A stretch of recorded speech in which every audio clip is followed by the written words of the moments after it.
Hello again, everyone. This is Steve Kallas, speaking of sports, along with Westchester County Post contributor Johnnie Kallas. We're going to take the two games in order. Obviously, only 3 games left in the NFL season. I guess you have to give them credit for making them through the whole COVID thing with a few blips, I would say, but we've talked about those before. They don't really matter now. But we're going to start first. We'll take them in order.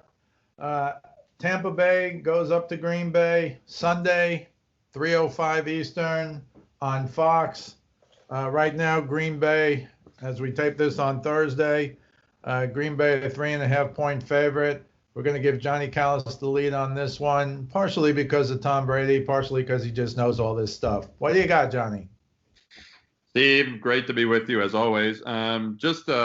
Before diving head on into the Bucs-Packers game, it's really exciting. We have arguably the 4 best quarterbacks in football playing on Conference Championship Sunday. That doesn't happen as much as you would think. I actually can't remember the last time it really did happen. I guess Russell Wilson, Deshaun Watson would maybe have something to say about that categorization.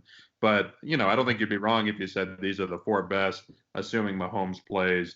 So some long-lasting legacy implications, I'd say, which maybe we can get into a little bit about the results in the games this weekend. But to dive into the Bucs-Packers, the first thing that comes to mind, and I think the Bucs actually answered this against the Saints last week, is does 38-10 matter? So obviously the Saints beat the Bucs 38-3. We talked about that a little bit, and it turned out not to really have an impact. I also think this is a totally new game, totally different teams, 38-10. It's not going to have a direct impact on the game. I do think there's a couple things that came out in that game that are interesting to look at in terms of analyzing. So the Bucs might be getting Vita Vea back, which even if he's 60, 70% healthy, and it's hard to imagine that he's even playing in this game, is a huge deal. I mean, he's one of the best run stoppers in football. If he can just play on like first down and goal line situations, I think that's a really big deal. And the Packers, while Aaron Rodgers is the MVP, they rely a lot on their running game, and they don't have like a lot of weapons in the receiving game. So the Bucs, number 1 rush defense in the league. Alvin Kamara actually ran the ball pretty well against them last week, so you can look at that for Aaron Jones this week. But if the Bucs are able to contain the run, can they force a couple of turnovers, which is almost unheard of with Aaron Rodgers, but it's also almost unheard of with Drew Brees, and the Bucs did it last week. I think that's really the key of the game.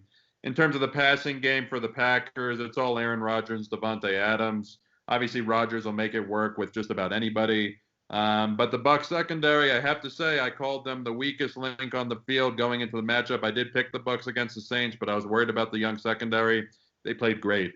And I expect them to double Davante Adams and take their chances with the other guys.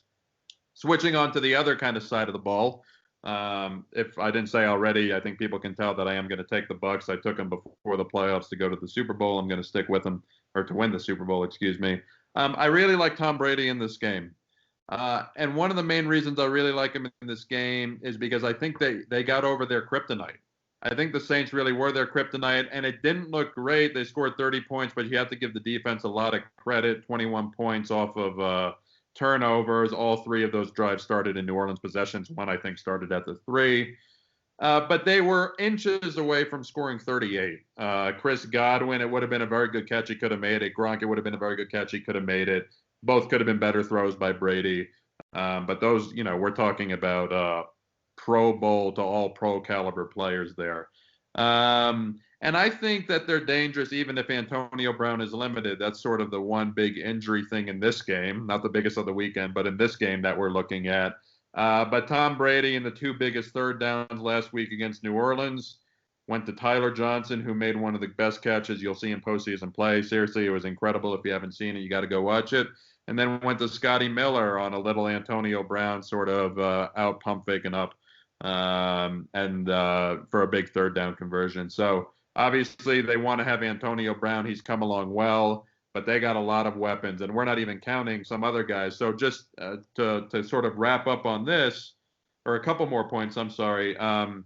In terms of getting over the kryptonite, Mike Evans, Marshawn Lattimore totally shuts this guy out. I know they jaw at each other and whatnot. He had 1 reception for 3 yards. I think he had 1 or 2 catches in 3 games against him the whole year. There's no Marshawn. Green Bay has a couple nice players in their secondary. There's nobody who's going to shut Mike Evans out. So you have a lot of guys, whether it's Evans, Godwin, Gronk. We've gone down the list before.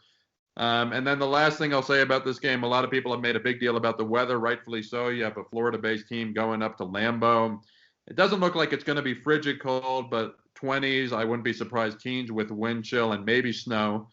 But there's actually a lot of, I was actually looking down the list. Everybody knows Brady, Gronk. There's a lot of Bucs veterans who have played in real inclement conditions. Brady, Gronk, Antonio Brown on offense, obviously. But even JPP, Ndamukong Suh was with Detroit forever. He went to Lambeau a bunch. Shaq Barrett, I totally forgot. He was on Denver for 4 years before he really broke out as a Pro Bowl player with Tampa. So I'm not as worried for the Bucs about the weather as I'd usually be for a Florida-based team. I like Tampa to win, but obviously I think it can be a good game. I want to read you some Tom Brady stats from late in the season from ESPN. Tom Brady since week 14, including the playoffs. Passing touchdowns, 16, first in the NFL. Yards per attempt. Remember how highly criticized he was for that. 9.2 yards per attempt, first in the NFL. First down attempts, which I'm not quite even sure what that means, 46%, first in the NFL.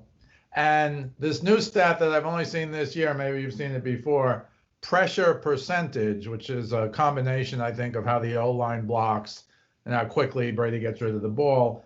He's only pressured 15% of the time, which is second in the NFL. This is all, again, since week 14. And when they beat the Packers pressured him 17% of the time, which I guess is one of the reasons you could argue it was 38-10. So those are some pretty incredible stats. A few other things on Brady. I know you know all these things. Brady is now playing in his 14th conference championship game in 19 healthy seasons. I mean, that's just like unfathomable. And of course, as you know, he's 9-4. The other interesting thing, during the regular season, the Bucs ran for 95 yards a game they averaged. Yet in the postseason, in 2 games now, yes, small sample, but 2 games, 135 yards per game. I mean, these are all pointing towards Tampa. Now, on the other side, Aaron Rodgers, he did it last week. He's the mystery. What he did to the Rams. Now, again, the Rams, you got an LA team going to Green Bay. Yes, you got a Tampa Bay team going to Green Bay. I actually think Tampa Bay's lucky because they made this the afternoon game. I don't know if they made it the 8 o'clock game at Lambeau. I think that would make a difference. So the other thing I'll say, which did not affect the game last week, and I thought it would, this David Bakhtiari, he might be the best left tackle in football, and he didn't play for the Packers last week. He's gone for the season. It didn't seem to matter. Now, I think it might matter against Tampa Bay, and I'm sure they're going to have blitzes coming off that side of the field, even if he could do, in theory, a good job one-on-one. So it's hard to get to Rodgers like it's hard to get to Brady. Rodgers a little more, can get out of the pocket and make some things happen. And he is Aaron Rodgers. But I have to agree with you. I did not think, as you know, last week that they could beat their kryptonite, but they did. But I'm also sure that's what they're saying in Green Bay. These guys kicked our butt during the regular season, but that was the regular season. But that game was also a beatdown, Johnny, as you know. Packers were up 10-0, and they lost 38-10. So I'm with you. I like Tampa Bay. I did see a funny thing with Gronk. I don't know if you saw it. It was hysterically funny. Where Gronk said, "Yeah, Tom told me I had to run faster." On those passes that were just overthrown. And of course, Gronk being Gronk said, "Yeah, well, I told Tom he's going to have to readjust the way he throws the ball to me now." It was just, it was so Gronk. And again, these guys have been in so many big games. Not that Aaron Rodgers is going to get phased, but this is his 5th conference championship game. And the only one that he won was the first when he went on to win his only Super Bowl. So he's already 1-3 in these games. I don't know that means a lot. I will mention Tanyan, the tight end, because he's a borderline Pro Bowl player, and he didn't make it. But you will remember at the beginning of the year, to me, Rodgers looked like Tom Brady throwing to nobody when Adams was hurt. He threw to guys you didn't even know who they were. And Rodgers did a great job, as Brady did a great job for years. Rodgers did a great job for 5 or 6 games or whatever it was. But I still think at the end of the day, Bakhtiari not being there is going to hurt them. Again, most people, as you know, don't look at the line. But he's one of the best, if not the best, left tackles. And it didn't hurt him against the Rams. I think it's going to hurt him against Tampa Bay. Any more thoughts on this game before we move really to quick? There's a couple of QB legacy things I want to take a couple minutes, but I think I'll do that at the end after we talk about Mahomes, Allen, that I think are up for grabs here. But there are a few players I want to mention on Tampa that I didn't. Leonard Fournette, they call him Playoff Lenny, is playing out of his mind. He looks like an early first-round pick, just in terms of how he has elevated his game in the playoffs so far. And then Cameron Brate, Rob Gronkowski. Gronk is kind of the guy who gets all the publicity. Obviously, Cameron Brate has been Tom Brady's most reliable target in the playoffs so far. And then we have to mention Devin White. What he did against the Saints last week single-handedly changed the game. I think you'll see him blitzing a little bit more this week. But keep an eye out for, I think it's number 45, Devin White. He's playing like the best linebacker in football. All right, we're going to move now to the Bills going to Kansas City to play the Chiefs. That's the Sunday 6:40 Eastern game on CBS. Right now, the Chiefs are -3. And, of course, what everyone's been talking about virtually all week is Patrick Mahomes. Again, as we tape this on Thursday, he was limited in practice on Wednesday, but practiced. He was limited in practice on Thursday, but practiced. And according to Andy Reid, took most of the first-team snaps, which, they said he was made incredible progress, but you also know at the end of the day, he has to pass that independent neurologist test to make sure he can actually play. Right now, Adam Schefter said on ESPN this afternoon, looks like he's going to play. We'll have to wait and see. I like the Chiefs here. My concern, obviously, if Mahomes doesn't play, that's a problem. But my concern isn't even so much with his concussion. He's either going to be able to play or not. If he can play, if he's cut loose to play, you would think with an independent guy that he's like ready to play. You never actually know. It's a concussion 7 days later. You're not sure.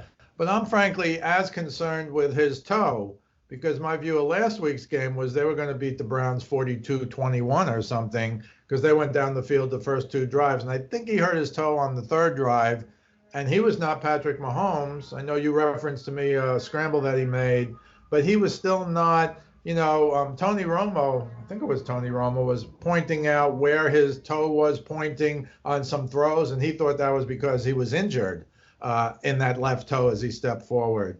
But I think Mahomes is, as usual, the keys to the game. Interesting to me that Sammy Watkins and Clyde Edwards-Helaire both were practicing this week. Neither played last week. Watkins has been gone for a long time. Clyde Edwards-Helaire rushed for 160 yards against the Bills in that first game where the Chiefs won. Again, I think you're right, obviously. You can't put a lot of stock into that stuff, but it does mean something, I think. Although it meant nothing for the Saints, so who knows? And maybe it'll mean nothing for the Bucs. We'll have to wait and see. But I really do like the Chiefs. I give Josh Allen a ton of credit. Stephon Diggs is one of, if not the best receiver in the NFL this year. Certainly led the NFL in yardage as a pass catcher. And they have a good defense. But again, to me, the whole thing relies on Mahomes' health, both with the concussion and with the toe. They're talking about guys who maybe can guard Tyreek Hill one-on-one. Nobody can guard Tyreek Hill one-on-one. And if you think that you can, you might be down 14-0 before you figure it out, which we saw in a few games this year. So I do like the Chiefs. I think it depends a lot on his health. Chad Henne played well. You got to give the guy credit. He made some incredible plays. His own 14-yard scramble that, Andy Reid, I guess being Andy Reid, 4th and whatever with whatever left, he throws it. But look, yes, it was who would do that, but the answer to who would do that is Andy Reid would do that. So you give him credit, but if the ball had been dropped, I don't know. It would have been Andy Reid being Andy Reid. That's one of the reasons they ran him out of Philly. But of course, he never had this level of talent. He had good talent in Philly, but he never had this level of talent. And, there's no other quarterback who does what Mahomes does at such a young age under that rookie contract until now. Of course, he hit the jackpot as he deserves. So I like the Chiefs, not only to cover, but to win the game straight up. But, we'll just have to see.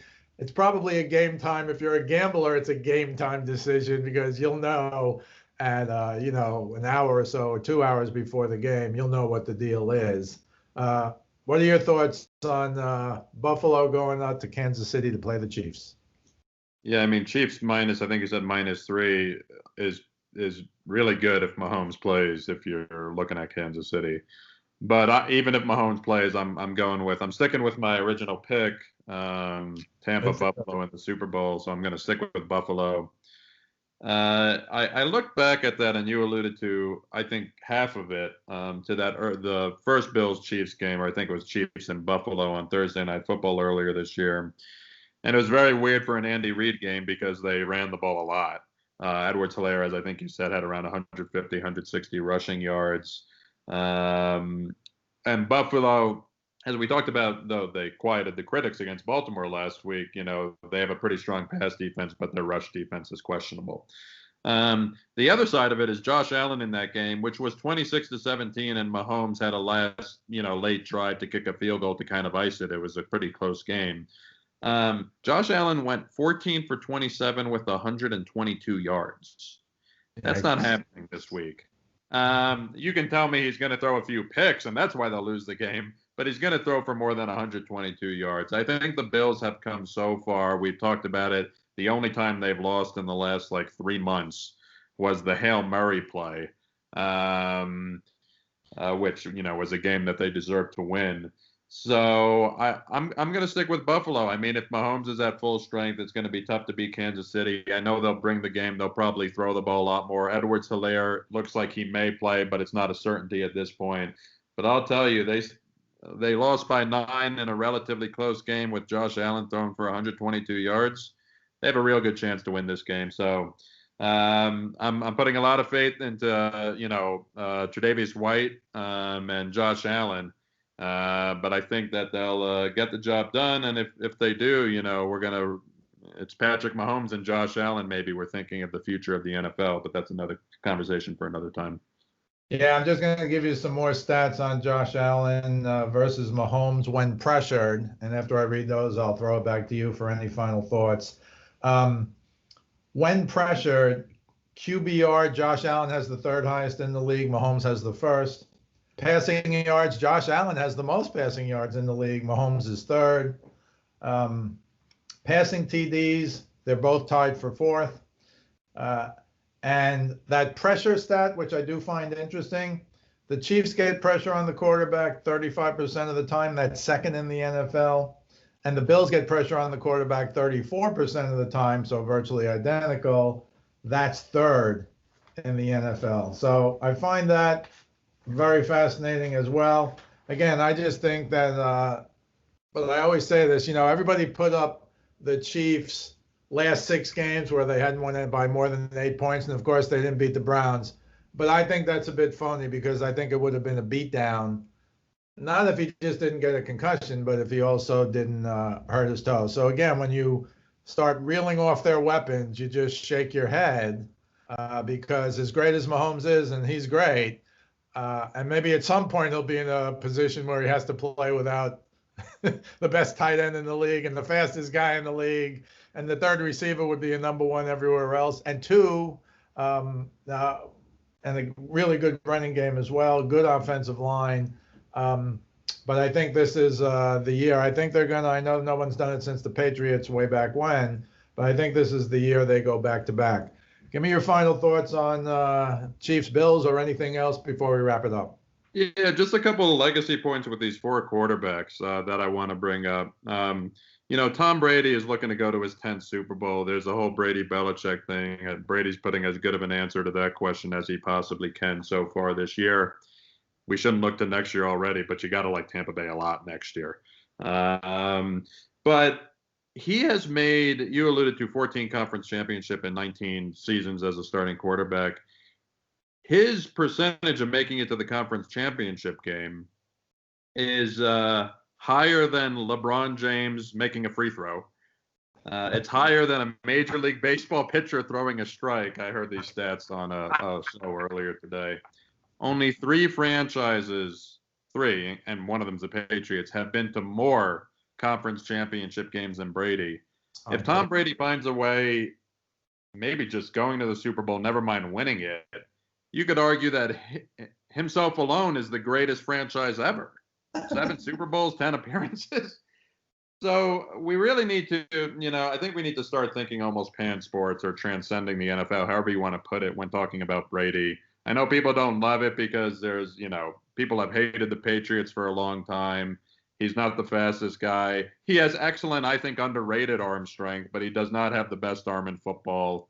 But we really need to start, especially if he wins this game, rethinking how we think about Tom Brady. It's beyond the NFL. Once again, if he wins this game, he'll have as many Super Bowl appearances in the NFC as Aaron Rodgers and Drew Brees do.